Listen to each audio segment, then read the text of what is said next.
안녕하세요. 반갑습니다. 와, 벌써 땀이 나는 계절이 되었습니다.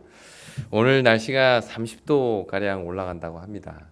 이 무더운 여름 날씨인 만큼 정말 뜨겁게 하나님 사랑하고 복음 전하는 우리가 되기를 바랍니다. 제가 기도하며 준비했던 이 전도회가 이제 정말 당장 3일 앞으로 다가왔습니다. 기대도 되고 또 염려도 되고 어쨌든 하나님께서 이 기회를 통해서 크게 일하시기를 간구해 봅니다. 오늘은 가르치며 배우는 선교라는 제목으로 같이 말씀을 나눌 텐데요. 이 누군가를 가르치는 것이 학습의 마지막 단계다라는 말이 있습니다. 그러니까 잘 배운 다음에 이것을 내가 누군가에게 실제로 가르쳐 봐야 내가 이 내용을 아는지 모르는지를 확실히 알 수 있다는 겁니다. 그런 의미에서 남을 가르치는 것은 가장 좋은 배움의 길이라고 이야기할 수가 있겠죠. 그런데 가르침을 통해서 얻는 이득은 이것뿐이 아닙니다. 오히려 배우는 과정에서 전혀 몰랐던 것을 가르치면서 학생들을 통해서 혹은 배우는 사람을 통해서 더 많은 것을, 새로운 것을 배울 수 있다는 것입니다. 신앙은 어떨까요? 신앙도 마찬가지일까요? 여러분 혹시 이렇게 지금까지 신앙생활 하시면서 누군가를 신앙을 이렇게 가르쳐 보신 적 있으신가요? 성경을 가르치시든지 아니면 내가 경험했던 하나님에 대해서 이야기를 하든지 누군가에게 하나님이라는 존재에 대해서 가르쳐 주신 적 있으신가요? 아마 대부분 다 그런 경험이 있으실 텐데요. 그동안 내가 성경을 배울 때는 하나님에 대해서 배울 때는 그거 다 안다. 다 이해했다. 저거 다 들어봤다. 라고 판단되는 것들이 직접 내가 그걸 누군가에게 가르쳐 보면 내가 아는 것과 안다고 착각했던 것이 명확하게 구분됩니다. 흔히 이걸 이제 메타인지라고 부르잖아요. 내가 아는 것과 안다고 생각하는 것이 정확하게 구분이 되기 위해서는 누군가에게 가르쳐 봐야 내가 이거 안다고 생각했는데 이거 내가 잘 몰랐네? 라는 것이 구분이 된다는 것입니다. 이런 과정을 겪어야 우리 자신도 성장할 수 있다는 겁니다. 그래서 오늘은 성경에 나와 있는 이야기를 통해서 누군가를 가르치면서 동시에 배우는 경험, 그것이 얼마나 귀한 경험인지를 함께 생각해 보도록 하겠습니다. 무덤에서 예수님께서 부활하신 후에 제자들과 함께 40일 동안 같이 이렇게 지내시면서 가르치셨어요. 하나님 나라에 대해서, 복음 전파에 대해서 40일 동안 가르치시고는 이제 승천을 하시면서 제자들에게 중요한 사명을 맡기셨습니다. 그게 뭐였어요? 너희는 가서 예루살렘과 유대와 사마리아와 땅끝까지 이르러 내 증인이 되라 하고는 이제 올라가셨어요. 그리고 이제 오순절 날이 임했습니다. 오순절에 성령이 임했고 그 성령을 받은 제자들은 거리에 나가서 예수 그리스도에 대해서 외치기 시작하죠. 근데 이때 우리가 좀 기억해야 할 사실은 오순절이라는 이 절기는 유대인들의 3대 절기 중에 하나입니다. 그러니까 유대인들의 3대 절기는 유대 땅에 사는 사람들뿐만 아니라 다른 지역에 사는 외국에 사는 유대인들도 다 예루살렘으로 모여드는 아주 중요한 절기였어요. 그러니까 이때가 뭐 하기에 가장 좋은 찬스예요? 복음을 전하기. 그러니까 일일이 다른 데에 안 가도 그 사람들이 다 예루살렘에 몰려오니까 그때의 예루살렘에 있는 사람들에게 복음을 전하면 오히려 효과적으로 복음을 땅끝까지 전하는 귀한 방법이 되겠죠. 근데 이때 우리가 주목해 봐야 될 것은 이때 제자들을 통해서 복음을 들었던 사람들이 누구냐는 겁니다. 우리가 흔히 생각하기를 오순절에 수많은 사람들이 몰려들었고 유대인이든 이방인이든 모든 사람들에게 예수님을 전했다라고 생각을 하지만 사실 성경은 이때 예수님의 제자들과 사도들이 예수님에 대해서 복음을 전한 대상이 지극히 제한적이었다는 것을 알 수가 있습니다. 여기 사도행전 2장 5절 보시면 이런 표현이 나옵니다.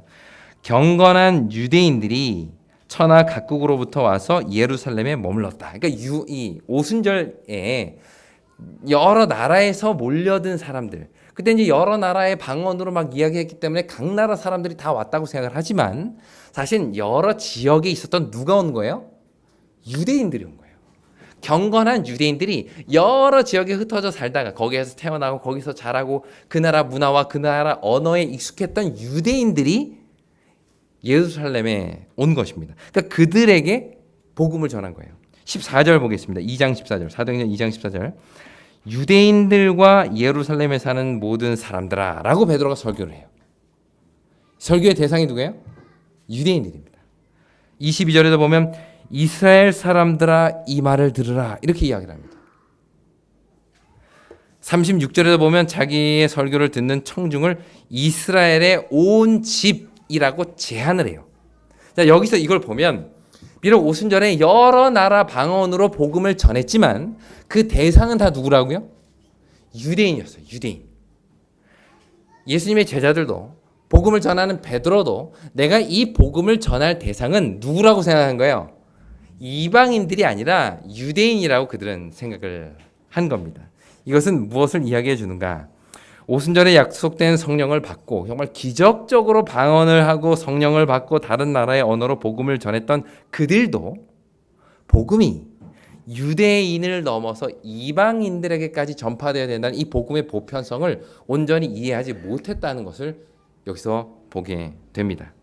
분명히 예수님께서는 예루살렘과 유대와 사마리아와 땅끝까지 이르러 내 증인이 되라라고 이야기를 했지만 이 사람들은 그걸 어떻게 이해한 거예요? 예루살렘에 사는 유대인들과 유다에 사는 유대인들과 사마리아에 사는 유대인들과 땅끝에 사는 유대인들에게 복음을 전해라라는 식으로 이해를 한 겁니다. 그런데 이렇게 온전히 복음의 보편성에 대해서 이해 못했던 그 사도들을 하나님께서는 조금씩 바르게 이제 온전한 빛으로 인도하시는데 그 과정을 우리가 잘 보면 정말 놀랍게도 자기가 누군가에게 가르치면서 그 사실을 배우게 됐다는 거예요. 베드로가 모든 이방인들에게까지 복음을 전해야 한다는 이 귀한 진리에 선교의 진리를 그가 어떻게 배웠는가? 복음을 전하는 가운데 깨달았다는 것입니다. 이것을 통해서 우리가 기억해야 할 한 가지 중요한 교훈은 어느 시대에 누구를 막론하고 다 완벽한 진리를 가졌다라고 자부할 수 없어요. 이 당시 예수님의 제자였던 베드로도 역시 복음이 이방인들에게까지 다 전해져야 된다는 생각까지를 못했습니다. 복음을 전해야 된다는 건 알았지만 그 테두리가 유대인이라는 한계 안에 정해져 있었어요. 각 시대마다 하나님께서는 그 자녀들에게 합당한 기별을 주시며 더 분명하고 확실한 빛으로 시대가 지날 때마다 그들에게 더 밝은 빛을 전해 주신다는 것입니다. 예수님과 함께 3년이나 지냈던 이 사도들에게도 여전히 배워야 할 것이 있었다는 것. 그런 의미에서 오늘 우리는 어떨까요? 우리도 여전히 배워야 할 게 있을까요? 우리가 여전히 침례 공부를 하고 침례를 받았고 2년간 제자훈련, 3년간 제자훈련 했고 4년 신학과 졸업했고 10년 목회했고 30년 신앙을 하며 살았다 하더라도 여전히 우리는 뭐 해야 될 사람들이에요? 배워야 될 사람입니다. 그걸 우리는 잊지 말아야 돼요. 어떤 형태로든지 우리는 배워야 합니다. 더 밝은 진리의 빛으로 나아가야 돼요. 내가 모든 것을 다 알고 있다고 생각해서는 안 된다는 겁니다. 그러면 어떻게 내가 배움을 얻을 수 있을까요? 더 밝은 빛으로 나갈 수 있는 가장 효과적인 길은 무엇일까요? 그것이 바로 오늘 우리가 이 내용을 통해서 보게 될 내용인데요. 바로 누군가에게 가르치면서 배우게 된다는 것입니다. 오늘은 복음의 보편성을 온전히 이해하지 못했던 베드로가 그것을 깨닫게 되는 계기에 대해서 함께 생각해 보도록 하겠습니다. 우리 사도행전 10장 1절을 같이 읽겠습니다. 신약성경 사도행전 10장 1절과 2절을 함께 읽겠습니다. 사도행전 10장 1절과 2절입니다. 같이 읽겠습니다. 가이사랴 시작. 가이사랴에 고넬료라 하는 사람이 있으니 이달리아 부대이라 하는 군대의 백부장이라. 그가 경건하여 온 집안과 더불어 하나님을 경외하며 백성을 많이 구제하고 하나님께 항상 기도하던. 자, 여기 고넬료라는 사람을 소개하는데요. 여기 소개해 보니까 그는 가이사랴라는 곳에서 이탈리아 로마의 부대의 백부장이었다라고 이야기를 합니다. 이 당시 가이사랴는 그 지중해랑 인접한 그 항구 도시인데 거기에 로마 군대가 주둔하고 있었습니다. 그래서 거기에 많은 군대를 이끌고 있는 백부장 중에 한 사람이었는데 거기에 사는 대부분의 사람들은 이 헬라 문화를 가지고 있는 헬라인들이었어요. 그런데 거기에 하나님을 경외하는 로마 백부장이 있었다는 것입니다. 참 아이러니하죠. 이방인인데 누구를 경배해요? 하나님을 경배하는 사람이었습니다. 근데 특히 성경은 그가 어떠했다? 경건한 사람이었다. 또 온 집안이 하나님을 경외했다. 뿐만 아니라 백성들을 구제하였고 항상 하나님께 뭐 하는 사람이었다? 와, 기도하는 사람이었다. 이방인이 이런 삶을 살고 있었다는 것입니다. 이방인으로서 이렇게 훌륭한 신앙의 모습을 가질 수 있는 이유가 무엇이었을까요? 사실 여기 고넬료에 대한 이러한 표현 속에는 율법의 핵심이 다 들어 있습니다. 여기 보시면 여러분 율법의 핵심이 뭐냐고 예수님께 물어봤을 때 예수님이 두 가지를 말씀하셨죠. 첫째는 유연히 우리 지난 제자훈련 시간에 배웠는데 율법의 핵심은 뭡니까? 첫 번째는 누구 사랑하고? 이웃을 사랑하고. 두 번째는 맞아요. 하나님 사랑하고. 네. 잘 기억하고 있었습니다. 하나님 사랑하고 이웃 사랑하는 게 이게 율법의 핵심이다. 이게 가장 큰 그 율법이다라고 예수님께서 말씀하셨어요. 근데 여기 보시면 고넬료라는 사람을 이렇게 표현합니다. 그는 먼저 경건하다라고 표현했는데 경건하다라는 말은 하나님을 두려워하는 사람이다라는 뜻이에요. 이것은 하나님을 무서워한다라는 뜻이라기보다는 하나님께 경배와 존경을 드리는 사람이었다라는 뜻입니다. 다시 말해 그는 하나님과의 올바른 관계 속에서 하나님 앞에 살아가는 그런 사람이었다는 것이죠. 뿐만 아니라 그는 항상 기도하는 사람이었다 이렇게 이야기를 합니다. 재미있는 사실은 베드로와 고넬료가 만나는 이 정말 드라마틱한 스토리 가운데 기도가 핵심을 차지하고 있습니다. 왜냐하면 고넬료에게 천사가 나타났을 때가 언제 나타났어요? 여기 30절에 보면 기도하고 있을 때 천사가 나타났어요. 고넬료가 간절히 하나님한테 기도하고 있을 때 천사가 딱 나타나가지고 저쪽 요파라고 가면 베드로라는 사람이 있는데 그 사람들을 데려와라. 근데 또 마침 고넬료가 보낸 사람들이 베드로를 찾아왔을 때도 어떤 때였어요? 베드로가 기도하고 있을 때.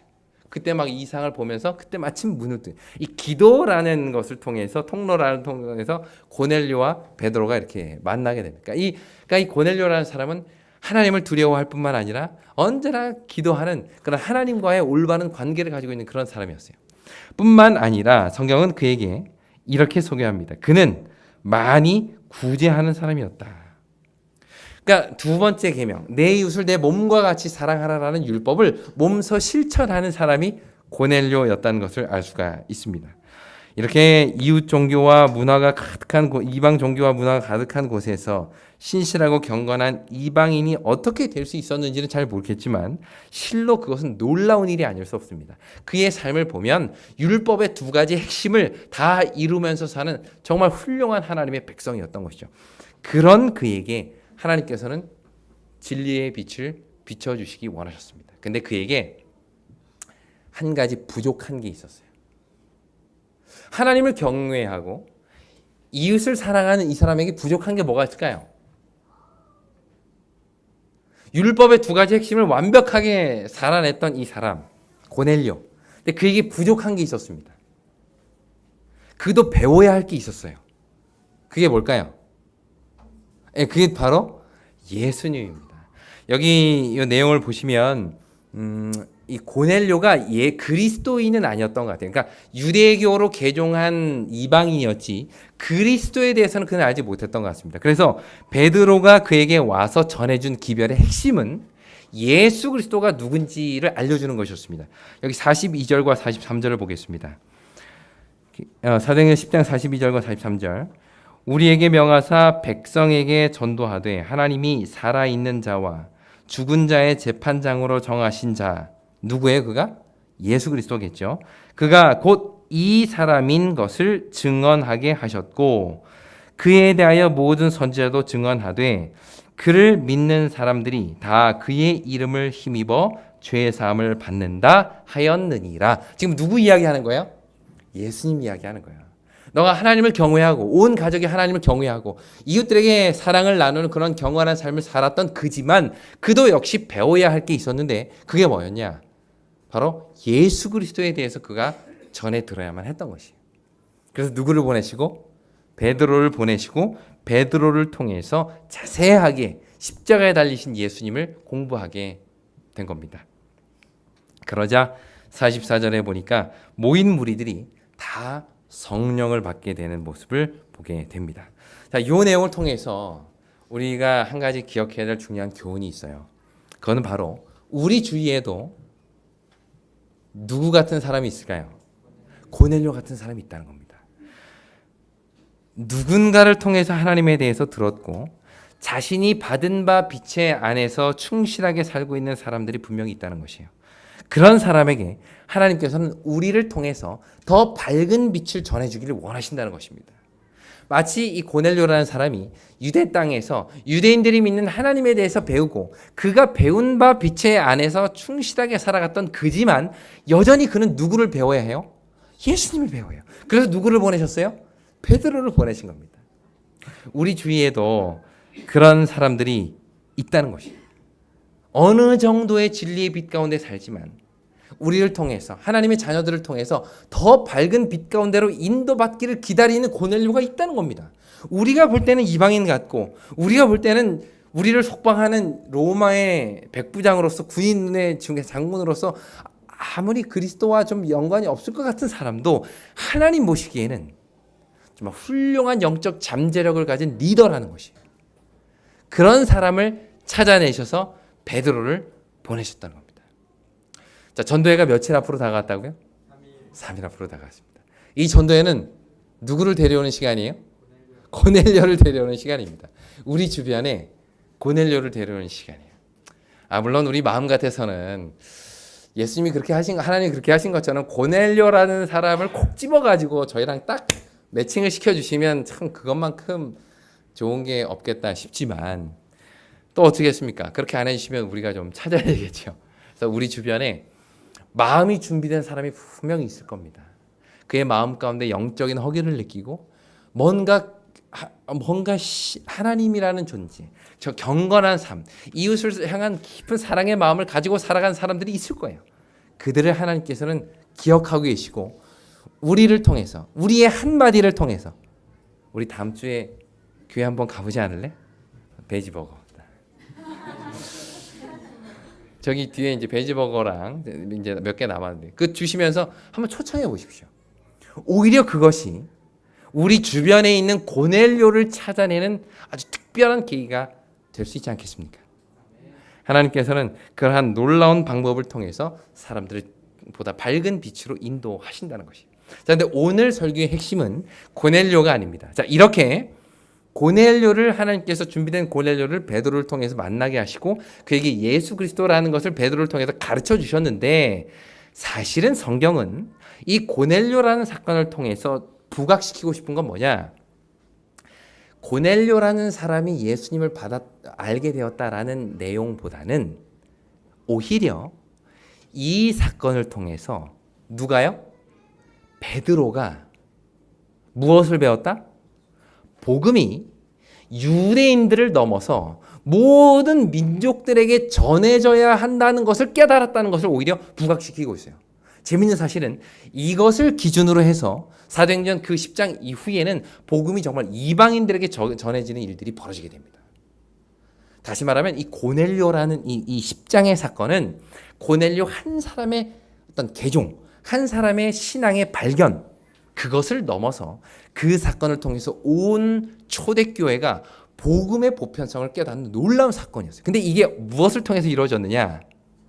복음을 전함으로 깨닫게 된다는 겁니다. 베드로가 예수를 가르침으로 이 진리를 배우게 됐다는 거예요. 결국은 우리도 마찬가지로 누군가에게 예수를 전하면서 그 과정을 통해서 우리도 더 많은 빛을 깨닫게 되는 겁니다. 베드로가 이런 고백을 하죠. 34절 35절입니다. 사도행전 10장 34절 35절 우리 같이 읽겠습니다. 베드로가 시작. 베드로가 입을 열어 말하되 내가 참으로 하나님은 사람의 외모를 보지 아니하시고 각 나라 중 하나님을 경외하며 의를 행하는 사람은 다 받으시는 줄을 깨달았도다. 베드로가 오히려 깨달음을 얻었습니다. 이것이 10장의 핵심이에요. 복음이라는 것이 유대인들이라는 테두리 안에만 갇혀있는 줄만 알았던 그가 이 고넬료 사건을 통해서 복음이 많은 사람들에게로 뻗어 나가야 한다는 것을 뭐 했다고요? 깨달았다. 깨달았다. 고넬료가 보낸 사람들이 도착하기 전에 베드로는 아시다시피 이 무두장의 시몬의 집 지붕에서 기도를 하고 있었습니다. 근데 그때 하늘에서 뭐가 내려와요? 뭐 내 귀를 맨 보자기가 이렇게 내려오고 그 보자기 안에는 온갖 오늘날 쉽게 말하면 우리가 안 먹는 그 고기들이 막 짐승들이 있는 거예요. 그러면서 뭐라고 이야기를 해요? 잡아 먹어라. 아 하나님 저 이 부정한 거 안 먹습니다. 제가 돼지고기 먹겠습니까? 다시 이제 올라. 또 쫙 내려와 잡아 먹어라. 아 저 못 먹습니다. 부정한 거. 또 올라갔다가 또 내려. 잡아 먹어라. 이때 성경은 베드로가 상태가 어땠다고요? 엄청 배가 고픈 거예요. 시장 끼니 때가 점심 때가 됐거든요. 12시였으니까. 나 저 이거 안 먹는데 이걸 왜 먹으라고 하시지? 라고 고민하던 찰나에 무슨 소리가 들려요? 문을 두드리는 소리가 들리는 거죠. 그래서 문을 열어서 나가봤더니 고넬료가 보낸 종들이 왔고 여차 해가지고 우리가 왔습니다. 그래요? 그럼 어디 가봅시다. 해가지고 거기에 도착을 합니다. 그러고 가장 먼저 그가 내뱉은 말이 이 말이에요. 우리가 방금 전에 읽은 말. 그러니까 보시면 순서를 보시면 베드로를 통해서 고넬료가 예수를 배운 게 먼저예요? 아니면 이 배우 가르치기 전에 베드로가 먼저 이것을 깨달은 게 먼저일까요? 이 절의 내용을 보면 이 예수님을 전하고 가르쳤던 내용들은 42절, 43절 거기에 나옵니다. 근데 베드로가 이것을 깨달았다는 이야기는 34절에 나와요. 그러니까 베드로가 먼저 깨달은 겁니다. 이방인들에게도 하나님이 이방인들도 기뻐 받으시는구나라는 걸 깨달은 게 먼저였어요. 이 스토리를 보시면 사실은 하나님께서 베드로의 가지고 있었던 고정관념을 깨뜨리시기 위해서 고넬료라는 사람을 사용하신 겁니다.